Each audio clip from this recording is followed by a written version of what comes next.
What's up, everybody? Destin Legary here, live at Gamescom 2019. Dale Driver's joining me today. Dale, how's it going? That's good. Going really well. Having a good time. How about you?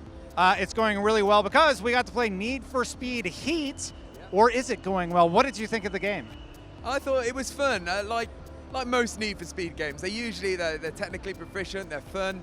My problem is it feels like a hodgepodge of all the previous Need for Speed games, but it doesn't really have a strong identity of its own, apart from the neon signs and the Miami vibe, really.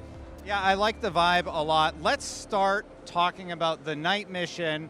So the demo starts you out to take you through it, viewer, is that you kind of customize your vehicle, you customize your avatar, you do day mode, then you do night mode. And for me, this is where I noticed a lot of performance problems, actually. Did you encounter the same thing? Yeah, so day was absolutely fine, but night mode, as soon as the police arrived, and there's a lot of police as well that chase you down, it started to chug bad. But you know, it is early. The game doesn't come out till November, but I think the distinction between day and night is like the completely different things. Like day mode feels almost useless. I almost prefer like the game was just night mode, like Need for Speed Underground, because night is truly like where it happens, is where the police are aggressive, and it feels like it's got elements of Most Wanted as well as the normal racing. How did you feel about that?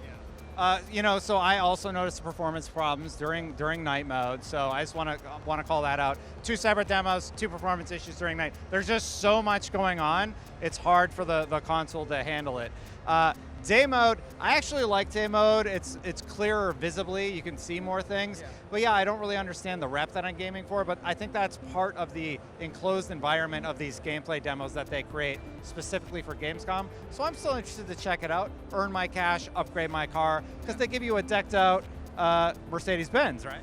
Yeah, absolutely. Yeah, they gave us a little bit of time to go through the customization. I'm going to be honest, I spent more time customizing my character than I did my car. I got some really nice Adidas trainers, it was lush. But I'm curious about the switch. Like, they never said whether it's a 24-hour clock cycle. It seemed the trailer implied that you do a hard switch to night mode. So when I'm playing this game, I can't see myself ever playing day mode, if I'm being honest, unless I'm forced into that decision. Yeah, like if you get more rep and your multiplier is higher during night mode, I mean, that's where you kind of build up your rep, right? Maybe you can only earn currency during day mode. Yeah. Maybe that's the case, yeah. Yeah, so I bet that's how you get your currency to upgrade your vehicle. But yeah, if you're getting higher multipliers at night, it would seem odd to ever switch to the alternative. What did you think of the customization mode? Do you think it was pretty robust?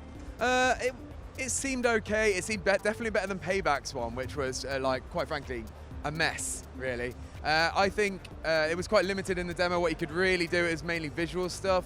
Like, I wanted to start tuning. You could change the sounds of your exhaust, things like that. But overall, it seems like it could be really good fun, and it definitely leads into that Need for Speed Underground vibe of street racing, where you got your truly unique vehicles with all your lights and your silly exhaust. So I think it's definitely going to please a lot of fans of that series. Yeah, Underground's one of my favorites. I actually liked Most Wanted. I liked sort of the hidden pathways and such.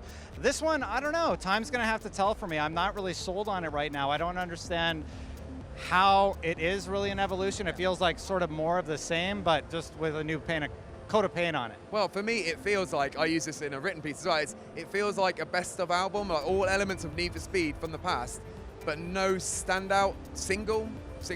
No, nothing that makes it its own unique identity. It just feels like all these little ideas, but they're not leaning into any of them heavily. And where's its identity? I want its own identity. It's got no hook, basically. Yeah.